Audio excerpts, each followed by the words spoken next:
तो नमस्कार दोस्तों, मैं आप सभी का यूट्यूब चैनल पे स्वागत करता हूं।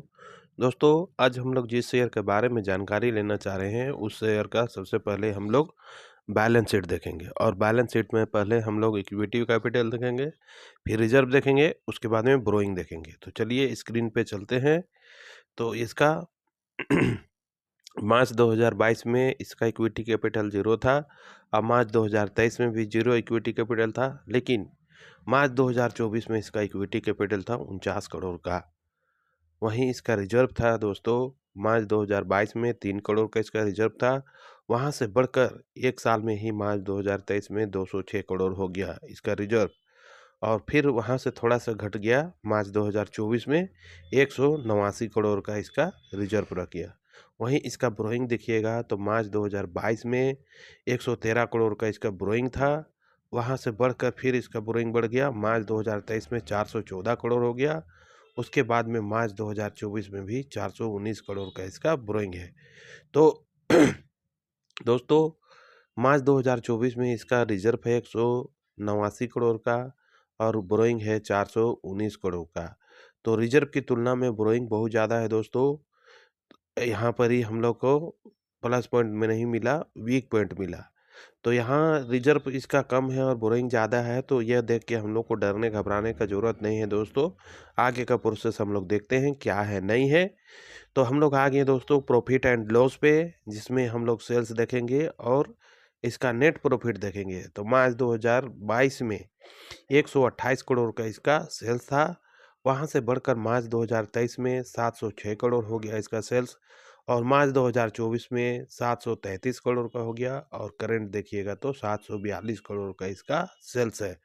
तो देखिए दोस्तों, यहाँ पर सेल्स तो इसका बहुत ही अच्छा बढ़ रहा है। अब चलिए देखते हैं इसका नेट प्रॉफिट का क्या पोजीशन है।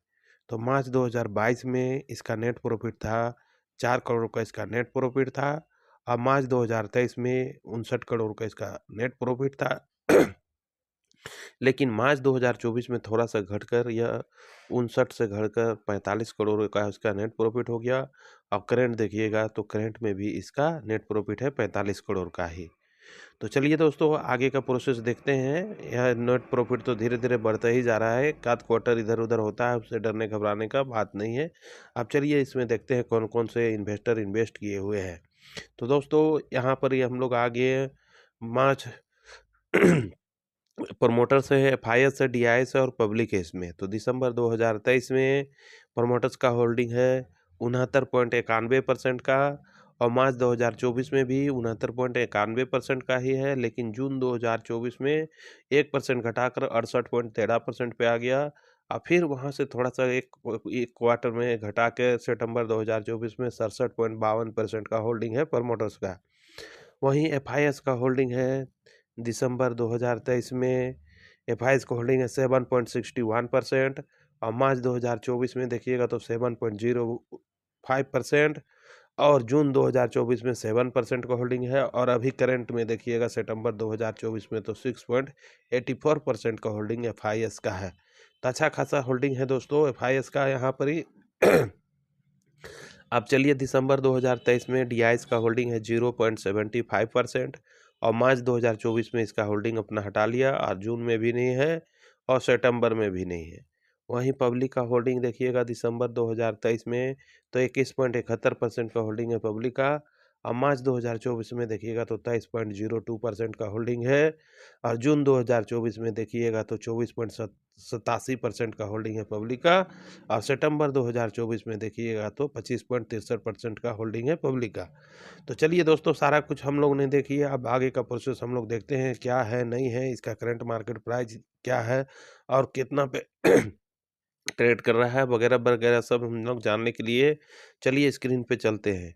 तो दोस्तों, जिस शेयर का भी हम लोग ने देखा इक्विटी कैपिटल, रिजर्व, उसके बाद में बोरोइंग देखे, सेल्स देखे, नेट प्रॉफिट देखे और शेयर होल्डिंग पैटर्न देखे, उस शेयर का नाम है दोस्तों ऑल कार्गो टर्मिनल्स लिमिटेड।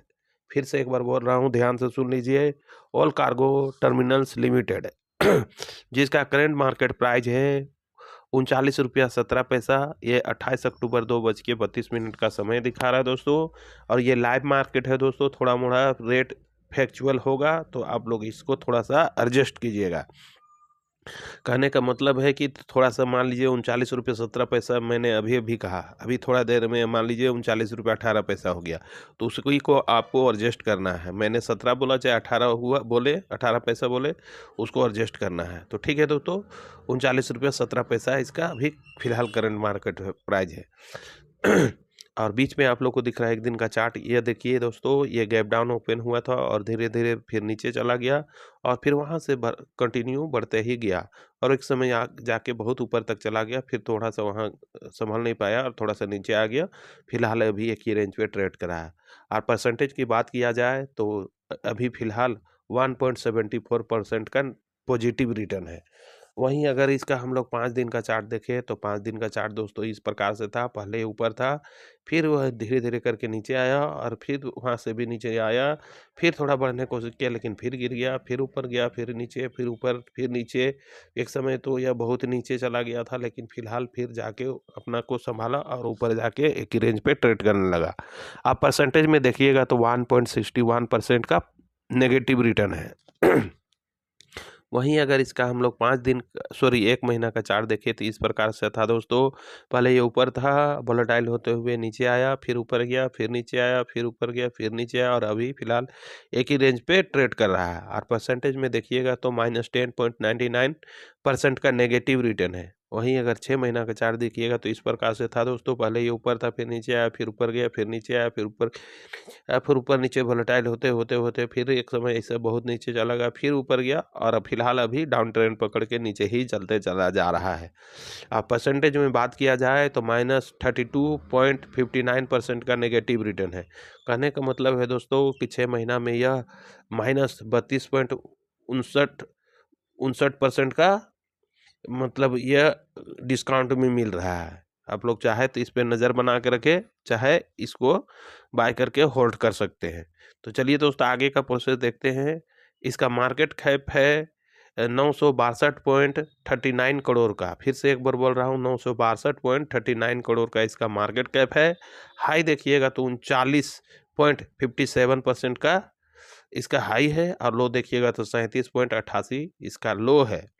अब चलिए दोस्तों हम और आप इसके विषय में थोड़ा-सा डिस्कस कर लेते हैं, क्या है, नहीं है, लेना चाहिए, छोड़ देना चाहिए वगैरह सब जानते हैं। दोस्तों ये जो कंपनी है ऑल कार्गो टर्मिनल्स लिमिटेड, जिसका करंट मार्केट प्राइस है ₹39.20। दोस्तों ये शेयर बहुत अच्छा नहीं है तो बहुत ख़राब भी नहीं है। अगर बहुत ख़राब होता तो यह अभी ₹1-2 पे ट्रेड करता रहता, अभी ₹39.20 पे ट्रेड नहीं करता।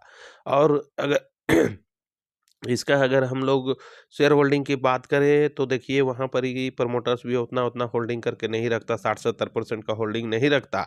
वहीं पर ये डीआईएस भी एफआईएस भी अपना होल्डिंग 7% नहीं रखता और डीआईएस भी रखा था लेकिन थोड़ा-सा हटा लिया है। तो एफआईएस तो इसमें 7% ऑलरेडी है, इसलिए आप लोग को डरने घबराने की ज़रूरत नहीं है। इसका इक्विटी कैपिटल भी ठीक-ठाक है और रिज़र्व भी है, लेकिन बोरोइंग की तुलना में रिज़र्व थोड़ा कम है। सेल्स तो दोस्तों कंटिन्यू बढ़ रहा है और नेट वैल्यू भी बढ़ने की कोशिश कर रहा है। तो इस लिहाज से यह शेयर बहुत अच्छा नहीं है, तो बहुत ख़राब भी नहीं है। आप लोग चाहे तो इसमें थोड़ी मात्रा में मतलब इस पे रिस्क लिया जा सकता है, क्योंकि यह उतना ज़्यादा इसका अभी प्राइस नहीं है। प्राइस के हिसाब से इसका ठीक-ठाक प्राइस पे ये ट्रेड कर रहा है। आप लोग चाहे तो इसमें 1000-2000 का रिस्क ले सकते हैं। दोस्तों यह भी ₹39.17 पे ट्रेड कर रहा है। आप लोग चाहे तो 1000-2000 रुपया लगा के इत्मीनान से बैठ जाइए। आने वाले समय में यह आपको रिटर्न बना के देने का इसका पोटेंशियल है और दे भी सकता है। तो दोस्तों रिस्क लेने से पहले मैं कहना चाहूँगा कि आप अपने से ठोक बजा के देख लीजिए। यदि जचता है, सब कुछ बढ़िया लगता है, तभी जाके इस पे आप रिस्क लीजिएगा, इसको बाय कीजिएगा। दोस्तों क्योंकि पैसा आपका है, तो अंतिम डिसीज़न भी आप ही का होगा।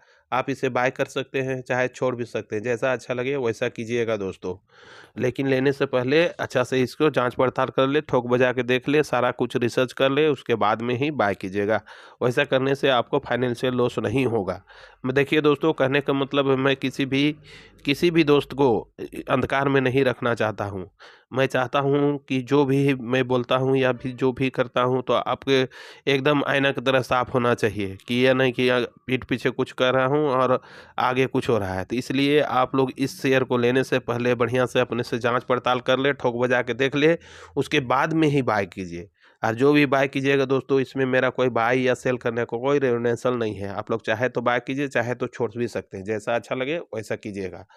दोस्तों क्या कि ये शेयर मार्केट है, कल आज ही इतना ट्रेड कर रहा है, कल ही जाके 2 4 5 10 रुपये फिर नीचे चला जाएगा। तो फिर इसमें कोई किसी ने कुछ नहीं कर सकता, कोई भी यूट्यूबर कुछ नहीं कर सकता है। देखिए दोस्तों, बताने का कहने का मतलब यही है कि हम लोग केवल नॉलेजेबल पर्सन से आप लोग को बताते हैं, लेकिन आपका भी फर्ज है कि आप इसे ठोक बजा के देख ले, सारा रिसर्च कर ले, जांच पड़ताल कर ले, उसके बाद में ही कोई भी शेयर में बाय करे। बिना रिसर्च किए हुए कोई भी शेयर में किसी भी यूट्यूबर के कहने पे 1 रुपया भी कदापि बाय ना करे, क्योंकि दोस्तों ये शेयर मार्केट है, तुरंत ही फ्लक्चुअल होता है, ऊपर चला जाता है रेट, और तुरंत ही 2 दिन में नीचे चला जाता है। इसलिए जब आपको लेने का कैपेसिटी हो, रिस्क लेने का कैपेसिटी हो, तभी जाके आप लोग कोई भी शेयर को बाय कीजिएगा। ठीक है दोस्तों, इतना ही कहकर मैं इस वीडियो का अंत करता हूँ। जाने से पहले सभी दोस्तों से कहना चाहूँगा कि अगर यह वीडियो आपको नॉलेजेबल लगा या फिर शिक्षा के उद्देश्य से बढ़िया लगा, तो इस वीडियो को लाइक, शेयर एंड सब्सक्राइब कर दीजिएगा दोस्तों। इतना ही कहकर मैं इस वीडियो का अंत करता हूँ। धन्यवाद दोस्तों। जय हिंद।